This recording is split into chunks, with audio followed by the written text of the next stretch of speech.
Warning, fortune telling, witchcraft, magic, occult arts, it's all illegal. If you would like to learn about fairy folklore, delve into modern fairy faith spirituality, and explore fun and fanciful fairy-themed events, please subscribe to Fairy Fortunes for new videos every Friday. Hello, my fair friends. I'm Ruby Ruse, and today on Fairy Fortunes, I'd like to spend some time discussing the legal implications of fortune telling. Now, fortune telling used as legal terminology is a very broad topic. Fortune telling does cover predicting the future by various means. Another term that you will find in legal definitions of fortune telling is something called crafty sciences. So something like soothsayer is also included in the legal definition of fortune teller, as is things like occult arts, things like contacting spirits of the dead.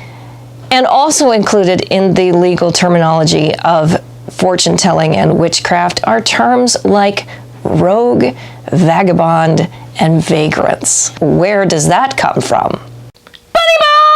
When the United States was forming, a lot of these laws governing fortune telling and witchcraft came from the parent country of the British Empire. And during that time period, the 1700s and 1800s, vagrants were homeless people that probably were suffering from some kind of mental illness. Or if a woman became a widow and had no other man in her life to financially support her, that widow actually may end up on the street as a homeless person and vagrant.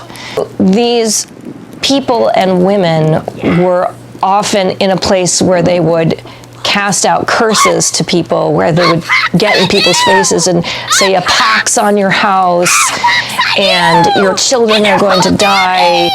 You know, and they would say all of these horrible things to people because they were frustrated and hopeless and mentally ill. Also, we did see a lot of vagabonds and rogues that were professional con artists that were using things like fortune telling to con people out of money during this time period. And I don't really want to go into it in this particular video, but unfortunately, fortune telling is still used as a mode to create cons, even in the modern age. Now, of course, in the United Kingdom, many of their witchcraft and fortune telling laws have been repealed, and places like the United States have followed suit and also have relinquished a lot of their witchcraft and fortune telling laws. But there are still many laws in the United States that outright ban fortune telling and witchcraft.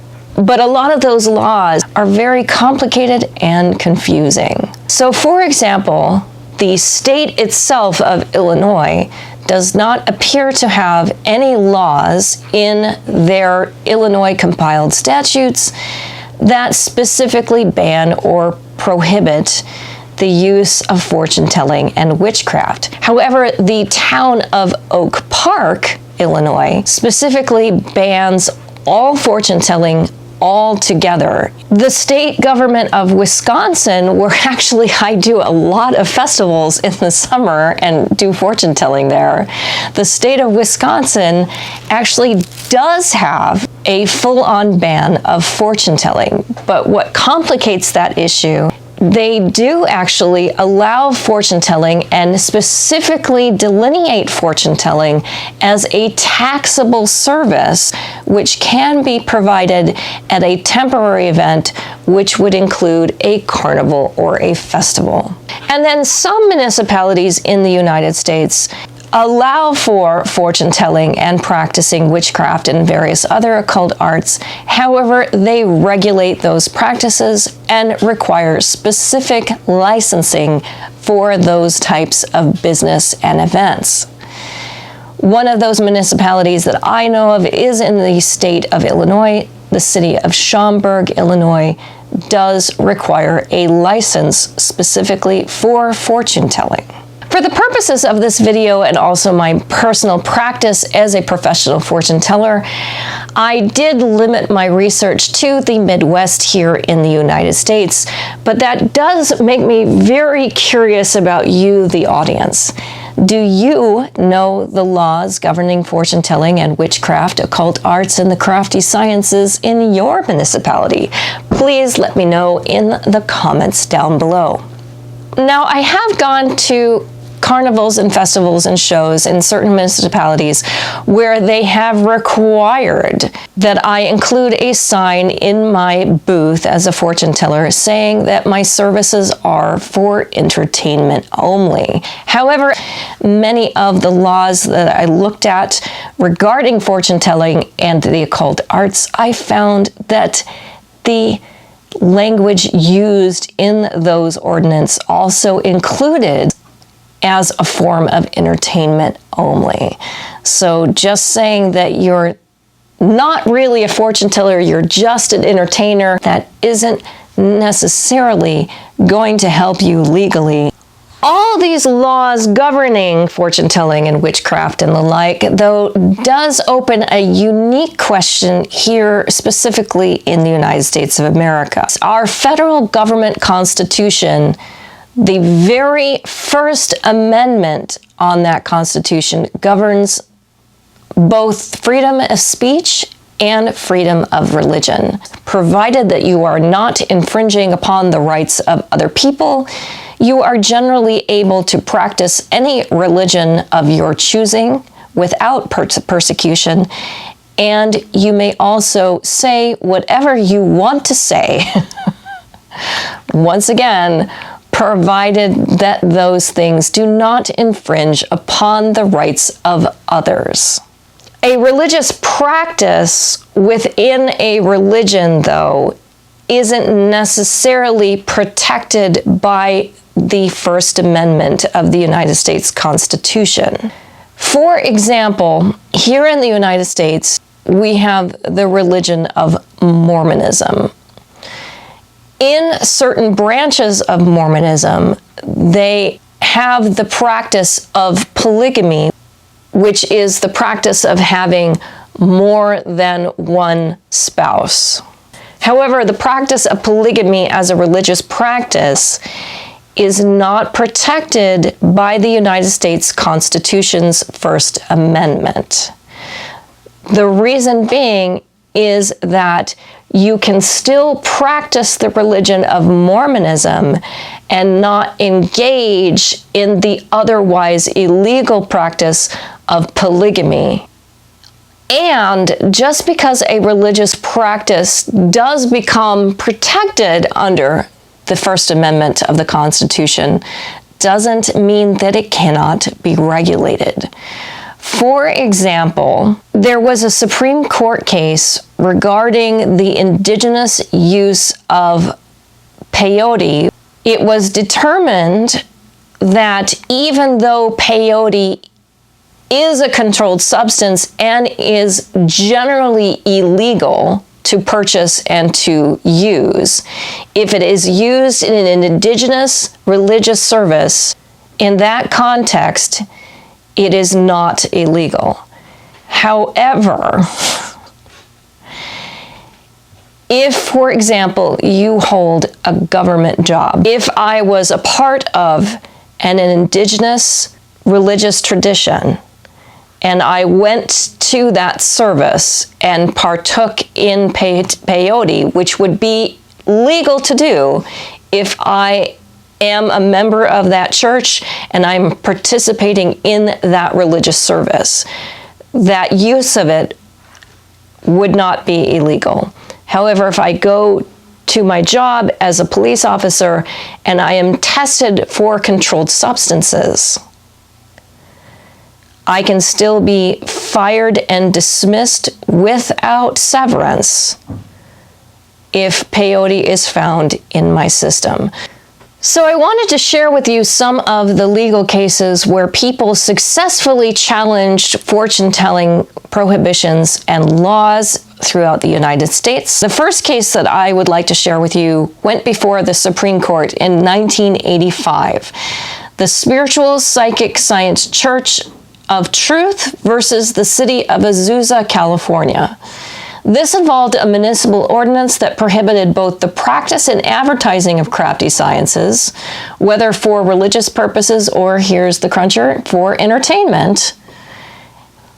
What this case was largely based on was that fortune-telling was considered commercial speech.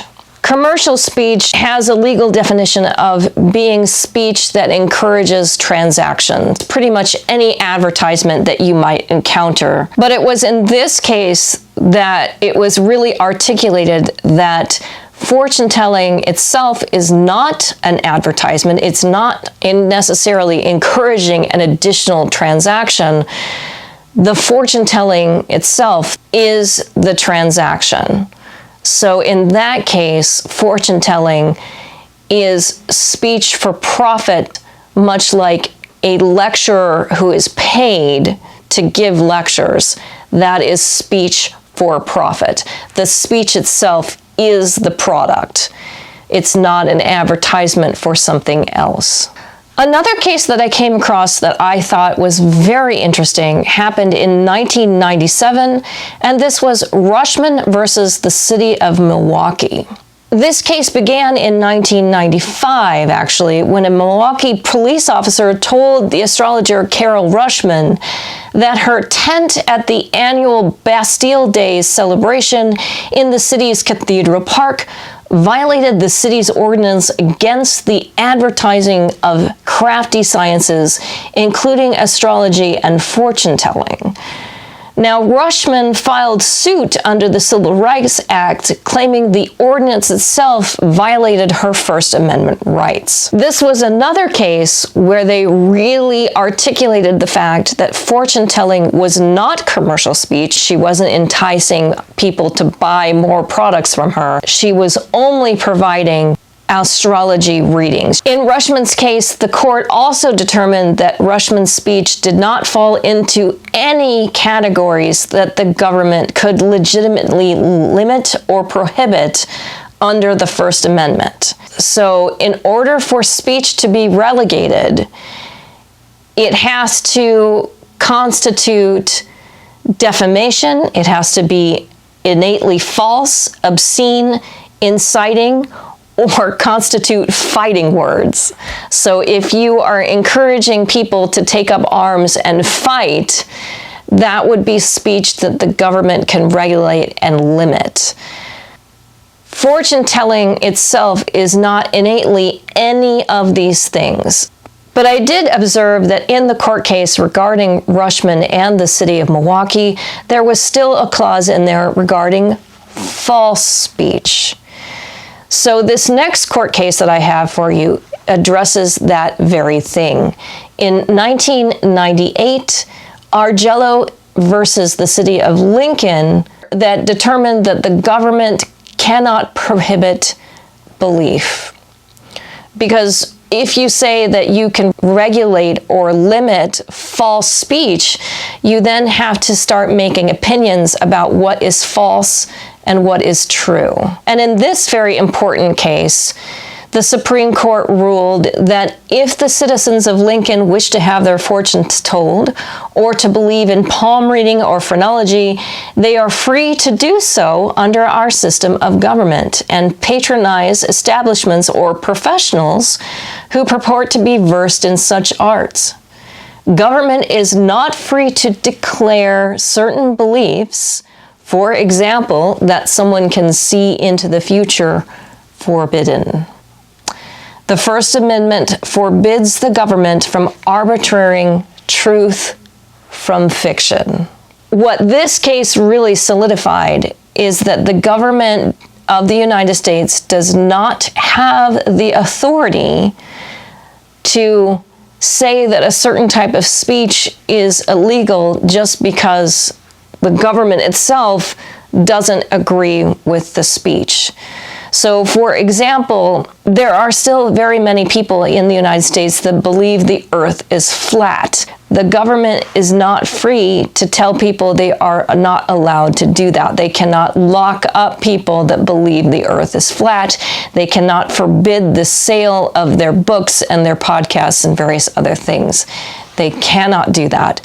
We have clearly said that we have the right to any religion that we want to practice, and we have the right to say whatever we want, provided that it does not infringe or cause harm to another citizen. Discomfort is not the same thing as causing harm, and discomfort does not prevent anyone from continuing their own pursuit of freedoms and happiness. What I found fascinating doing this research was that most of the challenges that I encountered were fairly recent. The other thing I noticed is that these laws are largely unknown and predominantly not enforced.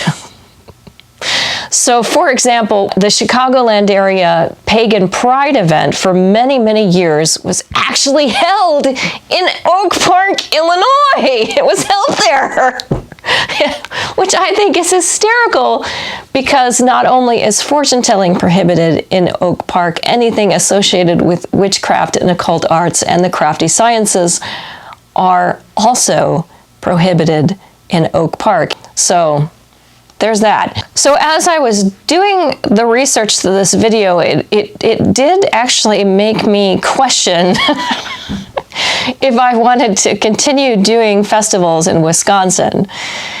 Sadly, some of my favorite festivals happen to be in the Wisconsin area, and so I didn't really want to give up those festivals that I do out there. I have fans. I look forward to seeing some of the same people every year. I can't just stop telling fortunes in Wisconsin, for crying out loud. Besides, Wisconsin wants my tax dollars, so there you go. So am I going to stop telling fortunes in certain places? Probably not.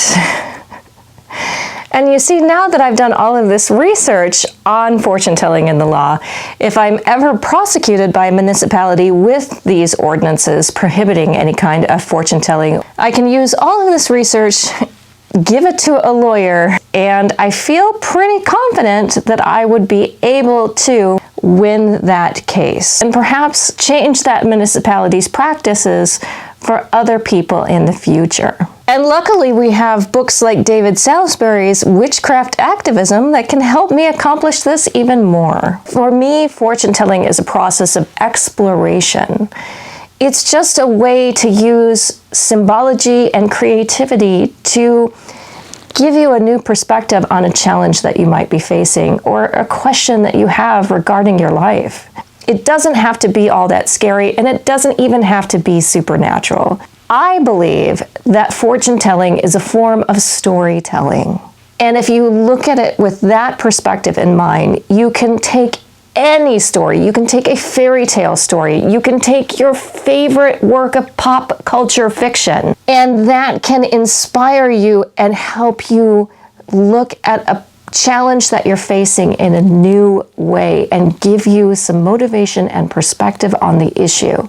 It helps open your creativity and helps you approach the problem from a place of inspiration. I will say that fortune-telling, like most other things, can be used for nefarious purposes. So please join me in part 2 of Fortune-telling and the Law, where I discuss various crimes that can and have been associated with the act of fortune-telling. And if you'd like to learn more about the practice itself of fortune-telling, you may enjoy my video on the categories of divination. And with that, my fair friends, have a magical day.